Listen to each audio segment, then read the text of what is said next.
we put both classes together for a specific reason. Okay, you are enormously fortunate today in that this is something that very few people of your age, very few people in Japan will have an experience like this. Your guest speaker today is Ari Beser. I met Ari last year at the TEDx Kyoto event. He is currently in Japan on a scholarship with National Geographic. Okay, and he's been doing research on, first of all, on survivors of the atomic bombings in Hiroshima and Nagasaki, and he's currently based now in Fukushima, and he's extending his research based on the anniversaries that are coming up. Okay, so there are a lot of people in the room, okay, but all of you have the chance to listen to what Ari has to say, to interact with him, and to interact with each other. Okay, so please make the most of this opportunity. Okay, and I'll now hand you over to Ari. Thank you.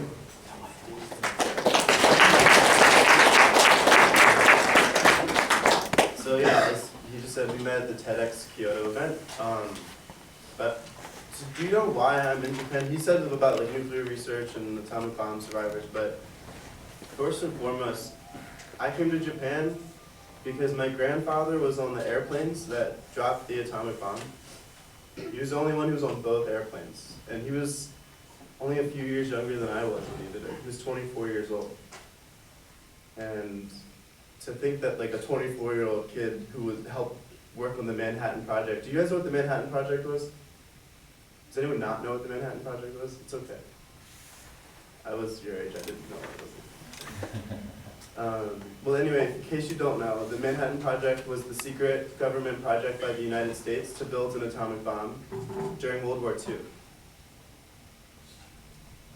It's really quiet in here, so I want to ask you guys some questions. Yeah, no, it's like, this isn't going to just be me talking to you guys. I want to know, do you guys know which countries in the world have nuclear weapons?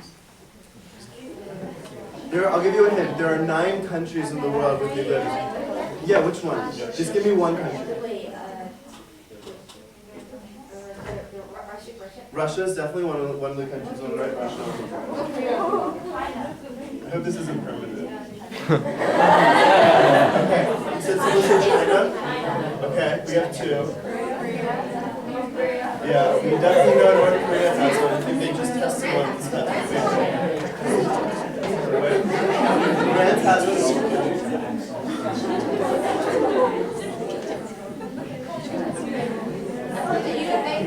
Hold on, I have to write North Korea and France. Yeah. France. Cuba does not have them, but they were stored in Cuba during the 60s, which I think why they have them. United States of America.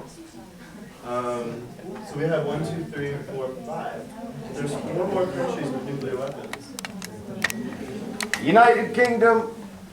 I heard someone say United Kingdom. They do. Yeah. And now we know that.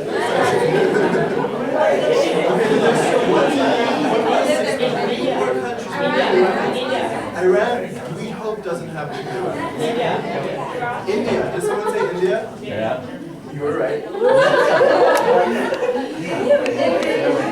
Now, maybe one of the other countries really close to India. All right,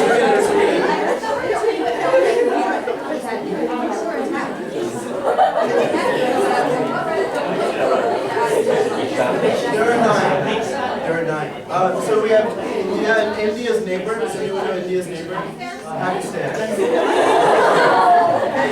I'm getting a lot from this half of the room.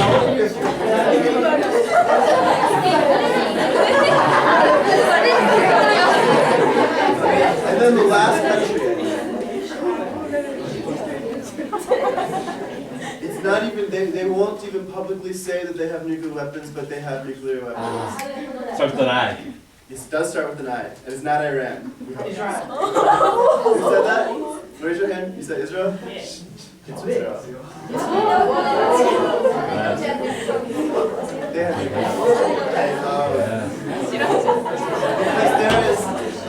because it's one of the worst kept secrets in history. There's a book called The Worst Kept Secret in History. It's about Israel's nuclear weapons program. So there are 9 countries, and in those 9 countries, there are 16,000 nuclear weapons, approximately, that exist today, that are so much stronger than the ones dropped on Hiroshima and Nagasaki. And it's hard to imagine just how strong and more powerful these weapons are, so I have a sound demonstration. I need one volunteer to hold the pan for me. Will someone come here? I'm going to pick you if you don't volunteer.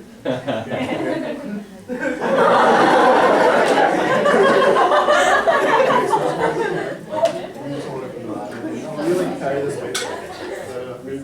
Okay. All right, we'll find out. Okay, so I want you guys to close your eyes. I can see if your eyes are open, so close your eyes. And this sound you're about to hear represents all of the firepower used in World War II. All of the bullets, all of the bombs, and the 2 atomic bombs that were dropped on Hiroshima and Nagasaki. This one sound is all of the firepower. I need silence for this because I don't have a microphone. All of the firepower used in World War II is this one sound. That's the firepower of World War II, this sound, including the 2 atomic bombs in Hiroshima and Nagasaki. The sound you're about to hear represents the firepower of only the nuclear weapons that exist today, not including the bullets and the bombs and landmines and everything, just the nuclear weapons that exist today, the 16,000 nuclear weapons. Again, this is the sound of World War II, and this is the sound of all the firepower that exists today.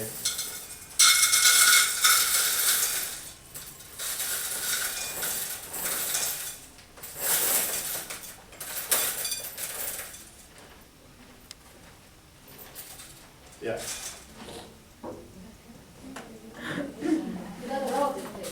It's a relative thing. So how did that make you feel?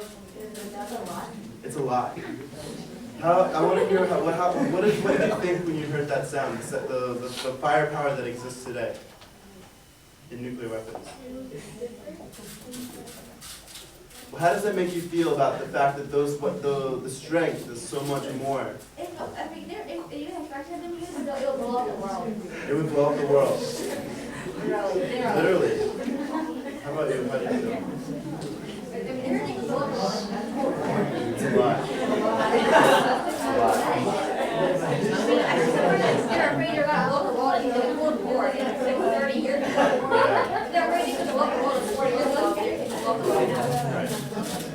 That's right.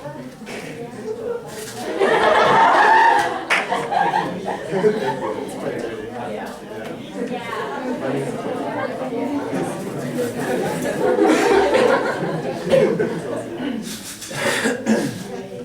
So there's 16,000 nuclear weapons that exist today.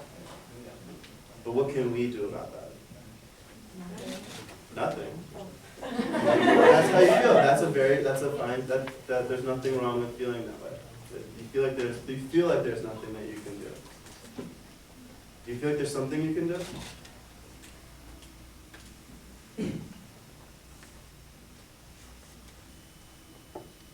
I bet you can.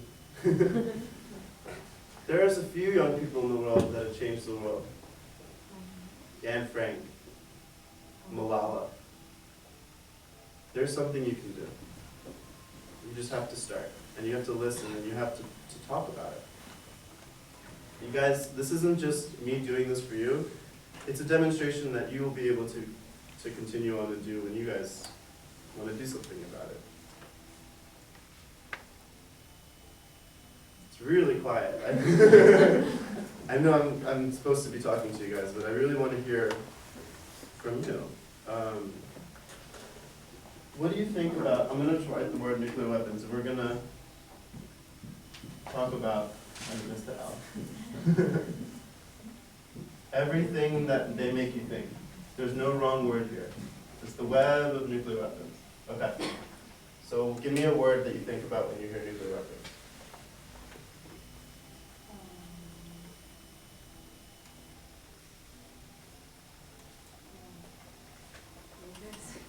Dangerous.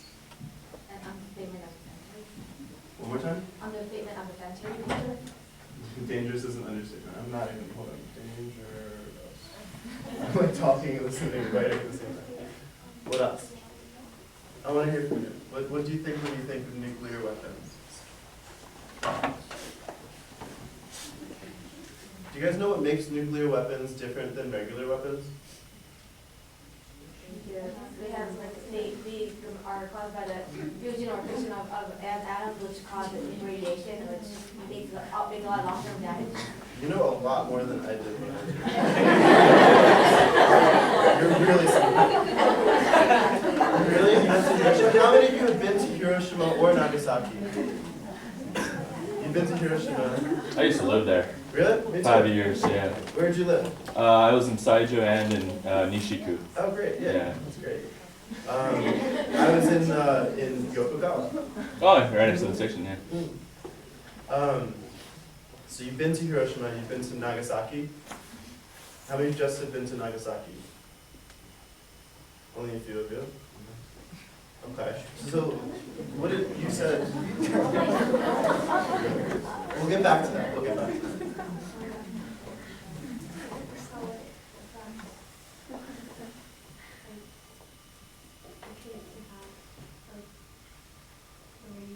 The generations after the survivor, you're saying? Yeah. So, we'll say generations. My handwriting is not meant for writing. I'm a photographer. Okay. What do you think of in the red jacket? What do you think when you think of nuclear weapons? It has a lasting effect. Lasting effect. Like, what do you mean? If the radiation stays for a long time, and it affects generations. So like, even if you weren't there when it was dropped, your kid might. Right. I mean, even the environment too, I think, is it stays a long time. Well, right, lasting effect. It's similar to generations, but it also affects the land.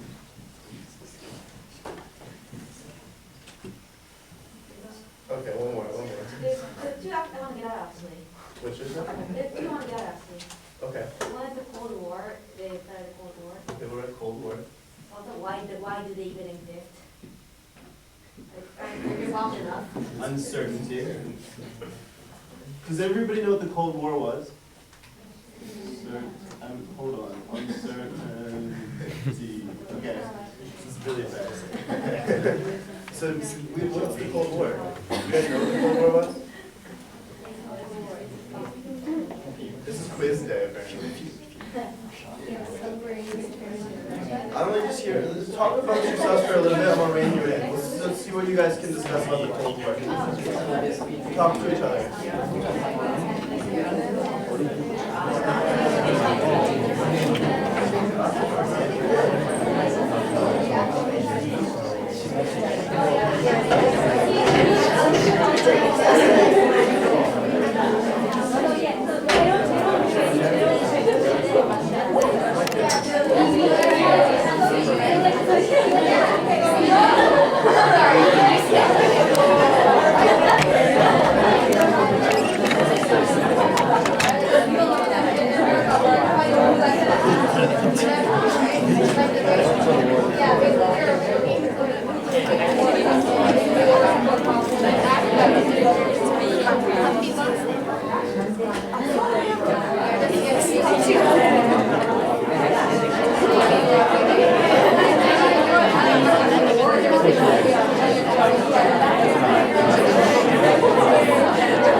Just because you're wearing a mask doesn't mean you don't have to talk. It was like the race between the US and this. What do you mean by race? Like, if there's no power and stuff, I'm using nuclear. Okay. So what is that arms race? We called it the arms race. And in the height of the Cold War, there were 60,000 nuclear weapons that existed. Now there's like 16,000. Can you imagine if that was 16,000 nuclear weapons, that we would still be doing the demonstration with 60,000. Okay. So in the red scarf. I don't know your name, so I can't.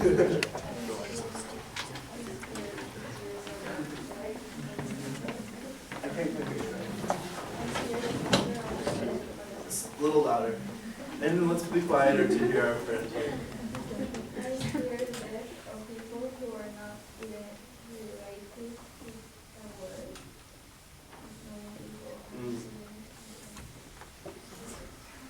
I'm so sorry. Just say that word. I just can't hear you. Normal people. Right, so people who didn't fight, like civilians, normal people. So that everybody was involved. Actually, there weren't anyone, people weren't, the Cold War wasn't like a regular war where people were shooting each other and killing each other. There were battles in the Cold War. It's also why it's Cold War, because it wasn't a hot war with the fighting going on. Vietnam was part of the Cold War. Vietnam was a part of the Cold War. Yeah. I'd say so. Arguably, Well, because of all the proxy wars that were taking place Right. between communism and capitalism. Yeah. I think at the end of the Vietnam War was like the start of the World War. Well, I'd say after World War II was the After start, World War II, yeah. right? Between Russia and America. Exactly. Right? Yeah. Shooting in Vietnam. Yeah. Has anyone ever been to Vietnam before? Yeah, me too. Okay. Yeah. They call it the American War in Vietnam. We call it the Vietnam War, and they call it the, yeah. There's a difference there. But okay, back to the Cold War. The guys over there and in the stripes. What were you guys talking about? Were you talking about the Cold War? Yeah.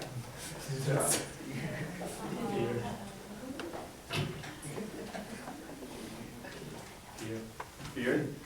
There was a lot of fear. No, there was.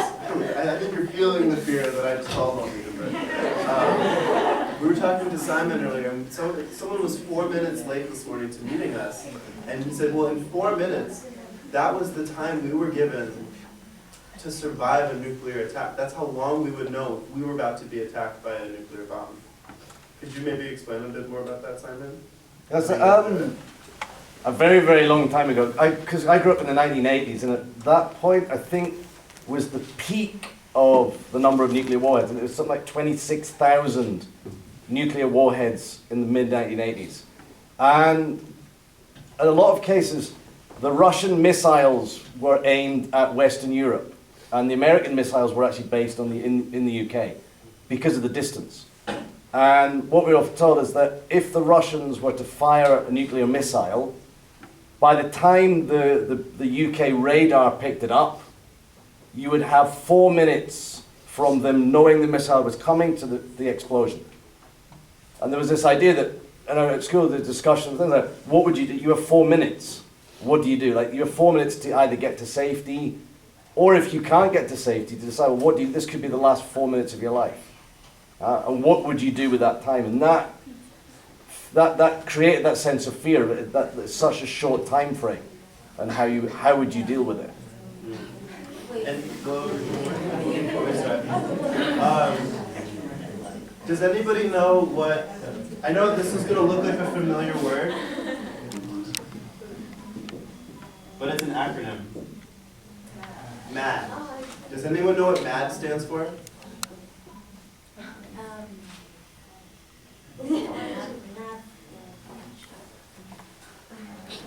That's not quite it. It doesn't start with MAD. Mm-mm. Okay, I'll tell you guys. MAD stands for Mutually Assured Destruction. So it means that the threat that you could destroy each other kept the weapons from actually being deployed. So if, for example, the Soviets deployed those weapons, it would be certain that the United Kingdom and the United States would deploy their weapons, and the world would end. So the threat that the world is ending is used as the reason why so far nuclear weapons haven't been deployed since Hiroshima and Nagasaki. Now, some will argue that the threat that we destroy everything isn't security at all. But it's like we're all standing with like guns at each other's head and we call it security. But I don't know how safe that makes me feel. But, so mutually assured destruction is the reason why they say that we haven't destroyed each other since Hiroshima. We haven't destroyed each other. But there are 3 characteristics of a nuclear bomb that I want to discuss. And we'll talk a little bit about what that was like to survive. When I'll share some survivor experiences with you, people I've met, who some of them are no longer alive today because it happened 70 years ago. But the first characteristic is light. When a nuclear bomb detonates, a chain reaction happens with the atom, and it's with an atomic particle, usually in uranium, plutonium, and it creates a chain reaction that's so hot that it burns brighter and hotter than 1,000 suns, they said. The physicists said that when they were discovering what would happen. But it's light, so when Keijiro Matsushima, he was a survivor from Hiroshima. He was 16 years old, and unlike a lot of people, he was in school. He was in a technical engineering school in Hiroshima. And he was sitting maybe where you're sitting, next to the window. No, he wasn't next to the window. He was between windows, where you were in the blue sweater. He was sitting where you were sitting. And he looked outside of the window, and he saw a silver plane flying by, and it dropped something. And at that moment, 45 seconds later, the flash erupted. And the second part of the characteristic was the extreme force of wind, stronger than hurricanes or typhoons, unlike anything that can exist naturally on this earth, exploded, and glass shattered like bullets into the wall. And people who were on the wrong side of the window were burned by the light. But he was not burned because he wasn't exposed to the light, because he was sitting in between the windows. So you guys would have been killed, and he survived. That's what happens with a nuclear weapon. And his school collapsed because of and the third is radiation, which we'll talk about after, but his school collapsed because of this unnatural, extremely strong wind, and he was able to escape. He could get through the stairs, because the whole part of the center of the room collapsed, and he was on the edge, so I don't know how many people in his classroom survived, but it wasn't many. And he escaped, and he made it out of his town. He wasn't living near the center of the city, but some people went towards the center of the city and they died. And he escaped, went to his home, and because he left the center of the city, he was exposed to radiation a little bit less than people who stayed in the city. And he became an English teacher. He was one of the only few English-speaking survivors that lived in Hiroshima. And I got to meet him, 4 years ago, August of 2011. And my grandfather was on those planes. He could have hated me. Because he could have hated me. I didn't do it, but I'm still the American. He could hate all Americans if he wanted to. But he didn't. He really wanted to meet me. He said that we have to continue talking. We have to meet together. And not just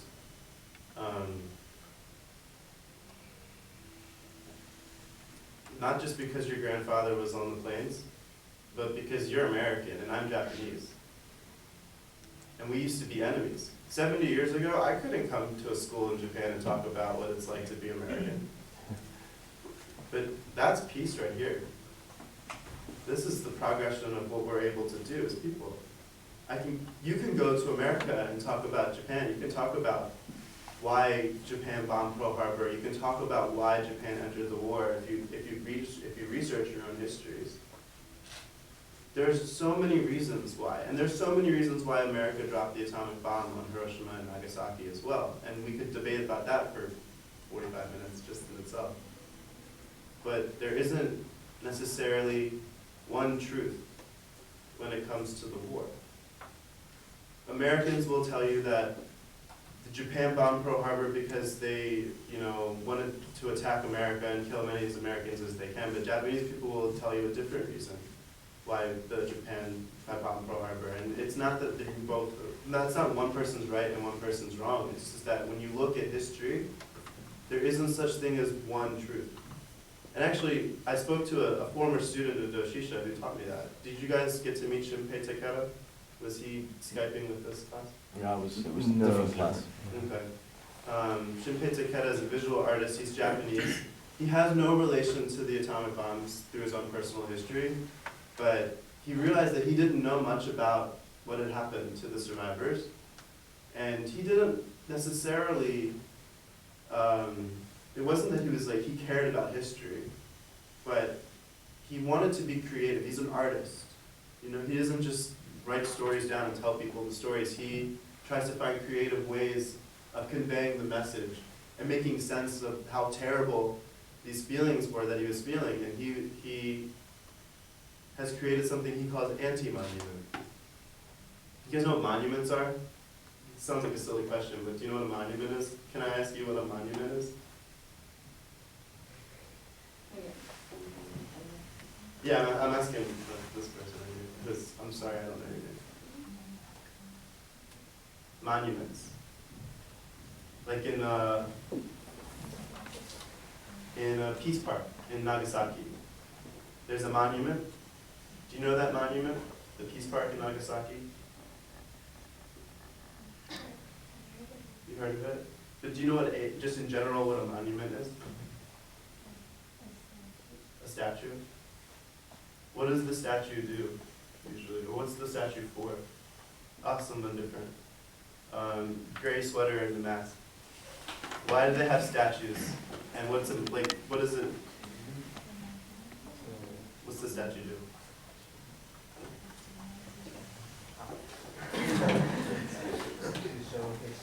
To show history. It's maybe it's like a specific event in history. Yeah. So, for example, in America, we have monuments depicting the Civil War or famous presidents. Or in Japan, you have monuments like in Nagasaki that warn about the dangers of nuclear weapons and nuclear history.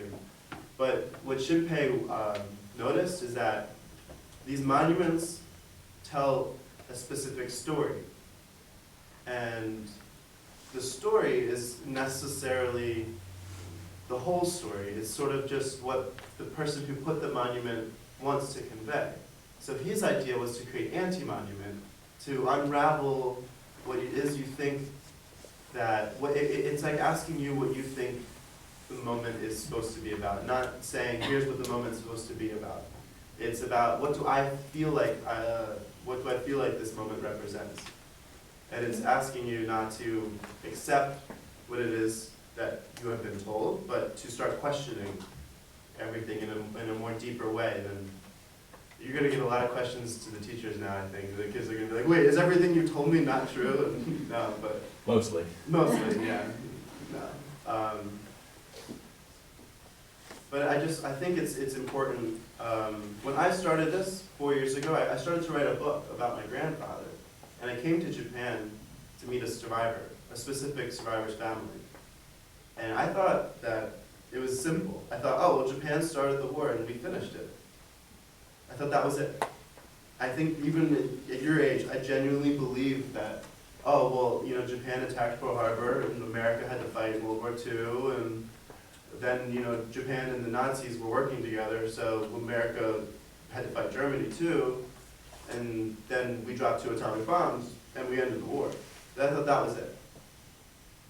But when I came here and I started meeting people and listening to the survivors of the atomic bomb and talking deeper to Shinpei and meeting more and more people, Shinpei was the guy I was just talking about, the artist. I realized that it wasn't so simple and that there is no such thing as truth when it comes to war. I don't know, there's a lot we could talk about, so it's hard to frame it in Because I think you guys are really smart. I think you already know a lot about World War II. You don't know a lot about World War II? She's taking your head. No, we don't know a lot about World War II. Have you guys learned about World War II? Unfortunately, in Japan, history is taught different from in the States, and I'll just say it briefly that our Kosan seniors, they learn the 20th century in about a week, the last week of Oh, school. right, 'cause you guys, So it's very, they focus on much more ancient history. right, like the Shimabara Rebellion. Is that ringing clear for you guys? You guys know about Shimabara? Yeah. It's why you guys were in isolation for like hundreds of years. But anyway, let's do World War II in, how much time do we have left? About 12 minutes left. Oh, 12 minutes of World War II. That'll be good. That'll be easy. Well, Germany was really upset. And they were, in World War I, they had to pay back a lot of money, and they were in a Great Depression. The economy was nothing. And so they started to make Germans proud to be German again. And that meant to get rid of everybody who there wasn't in their idea of what a perfect German should be. That meant no Jews, no gays, no disabled people, no gypsies, no socialists, no communists. If you weren't in the Nazi party, you became an enemy. This guy they called Hitler, knew how to energize his people, and he knew how to make Germany proud to be German again. And he was a nationalist, we say. And if you weren't nationally German, you became an enemy. So he started invading countries and expanding this empire. And all of Europe started going to war with each other. And in Japan, there was this Western influence. I think this is from the Japanese perspective. The British were in Hong Kong and Malaysia and taking over, and the Japanese Empire feared the Western influence and said, well, if they can take over our part of the world, we have to liberate it from their influence. And so they started colonizing different parts of Asia. And America said, you can't do that. We're going to embargo your oil if you keep doing that. And so they cut off the energy supply from America's perspective. This is my understanding of World War II too. This is just my understanding because there's so many truths to World War II that I encourage you to form your own understanding and to research it for yourselves. But from my understanding, America said, no, you can't have our oil. And Japan said, well, we need oil. And in a surprise attack, attacked Pearl Harbor in 1941 on December 7th in America, and it was December 8th in Japan, and pulled America into the war. America, it's interesting because you see this refugee crisis going on right now. America was not taking a stand on these refugees, these people escaping Europe. They didn't want to get involved in Europe. They just didn't want to have anything of it. They thought it was going to invite more problems for them.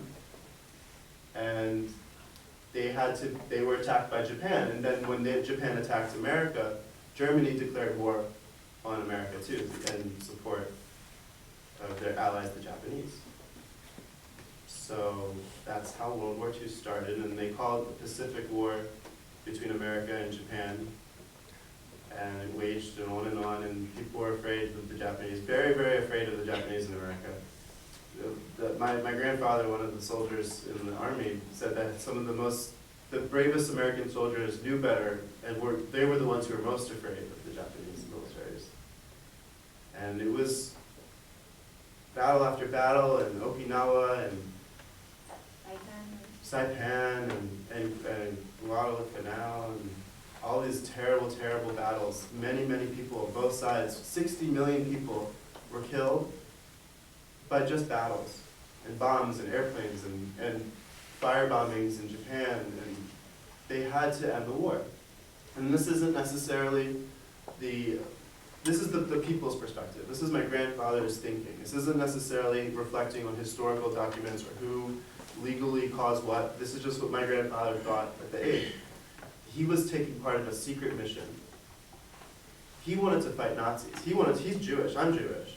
And he wanted to go to Germany, fight Nazis like any 18-year-old wanted to do at the time, especially Jews.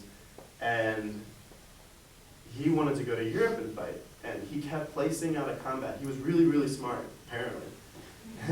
No, he was really smart. He was really, really smart. And he kept testing out of combat. Like when he was at the Air Force Academy, he graduated 5th in his class. Yeah, I'm not that smart, but I wish it was inherited. But he graduated 5th in his class, and he said, "Well, I want to be an infantry." And they're like, "You can't be an infantry. You're going to MIT, and you're going to study this like top secret work." He's like, "I'm not going to MIT." So he says, "Okay, fine. You're not going to be an infantry, but we'll send you to this school in Florida, and you'll learn a new top secret technology." And this technology he learned was called radar, and it was new at the time. It wasn't. Do you guys know what radar is? Radar? That thing, object in range. Yeah. Yeah. It's about sending radio waves, kind of. I'm not even sure Yeah. exactly what radar. It's an acronym too, It's isn't an it? acronym. Yeah, It's I forget what it stands radio for. And I encourage you to research it. That's how America's able to win Midway.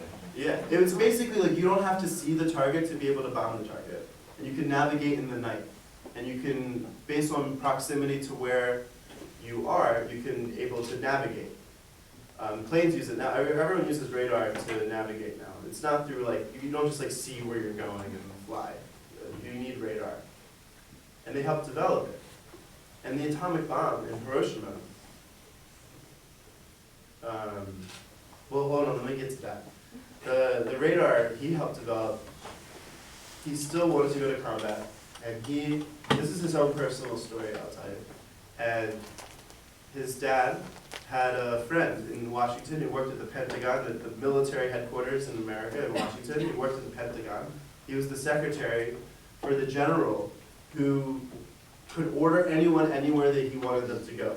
He was the one who said, "Okay, you're going to go to combat. You're going to go to do radar. Or you're going to do this."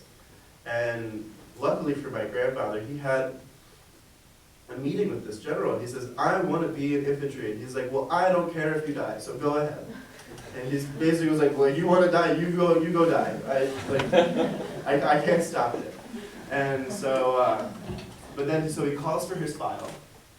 And he says, "Okay, I'll change your file, I'll change your orders, you can go to be in infantry." He calls for his file. About 30 minutes later, my grandfather gets called back into the room. And the general, with a smile on his face, says, "I can't touch you. I can't change, you can't go into infantry. Go back to Florida, and you'll figure out why." And he goes back to Florida. He gets transferred to this place called Wendover, Utah, in the middle of nowhere.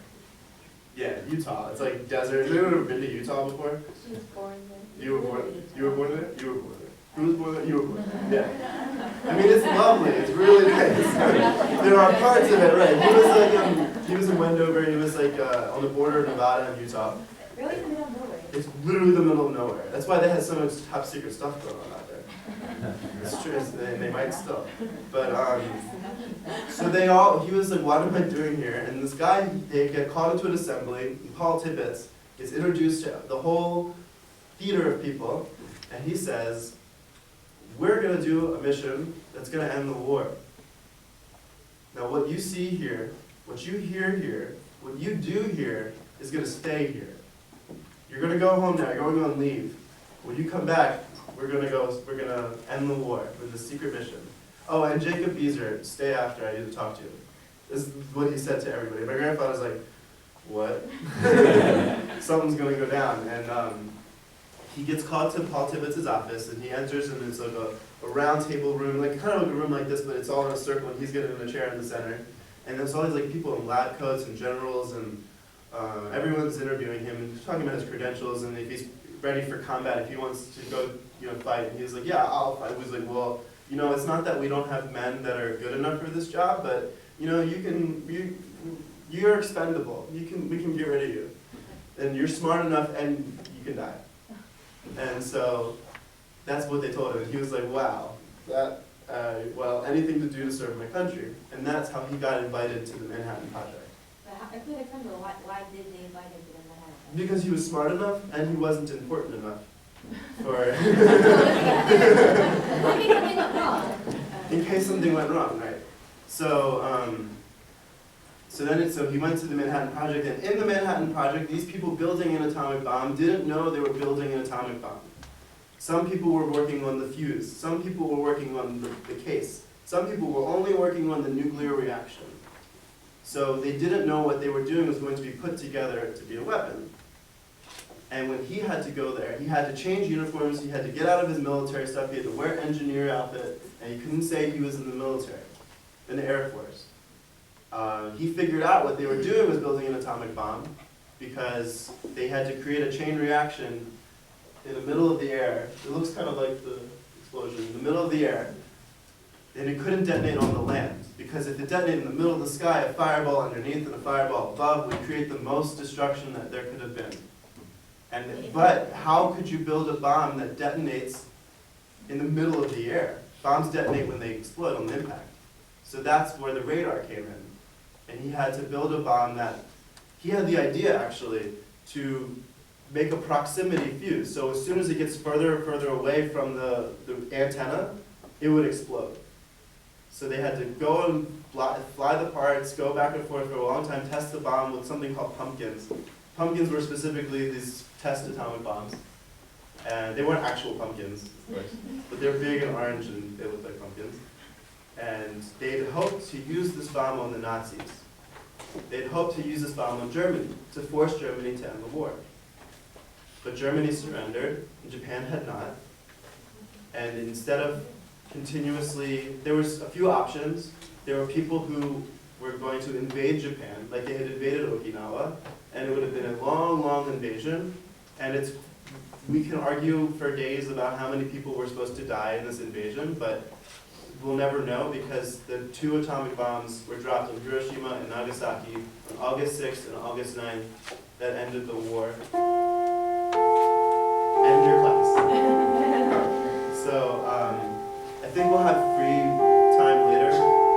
Okay, so Ari's going to be here for the day. At lunchtime, we'll be in the CC in the browsing pit area from 1 o'clock to about 1:20. And then after school from 3:45 until 5 o'clock, 5:30, we'll be in C21.